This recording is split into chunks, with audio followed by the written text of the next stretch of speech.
सावनेर तहसील के ईसापुर पाटन संगी पूरण बहनिया के बेटा बाहर गया और उसे एक सांप दिखाई दिया और सांप वहां रखे छतरी में छिपकर बैठा हुआ था। उसने तुरंत प्रवीण ठाकरे ने सर्पमित्र प्रेम खड़ से खापा को सूचित किया।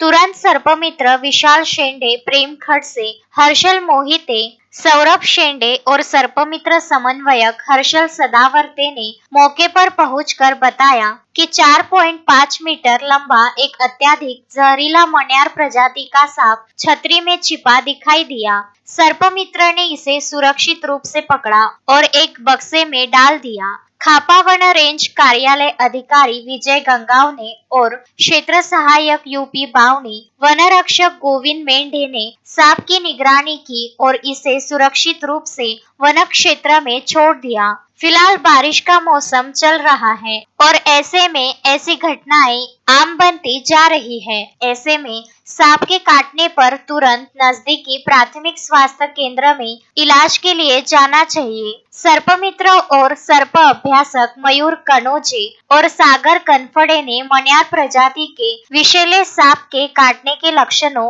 और सांपों के बारे में जानकारी पर अपनी राय दी है। सामान्य करेत के काटने के लक्षण अक्सर शुरुआत में नजर नहीं आते और फिर धीरे धीरे मांसपेशियों में कमजोरी के रूप में दिखाई देते हैं, जिसमें पलके झुकना, बोलने में कठिनाई, निगलने में कठिनाई और शरीर की गतिविधियों पर नियंत्रण खोना शामिल है। इस काटने को साइलेंट किलर कहा जाता है क्योंकि यह जल्दी विषाक्तता नहीं दिखाता, इसलिए तुरंत इलाज जरूरी है। वर्तमान मानसून के मौसम के कारण सांप मानव बस्तियों में तेजी से आ रहे हैं क्योंकि पानी सांप के बिल को पूरी तरह से अवरुद्ध कर देता है। अगर आपके इलाके में कहीं भी सांप दिखाई दे तो अपने नजदीकी वन विभाग या वन टोल फ्री 1926 पर सूचित करें और नजदीकी सर्पमित्र से संपर्क करने की विनती की है। पीयूष झिंझवाड़िया, विदर्भ न्यूज, सावनेर।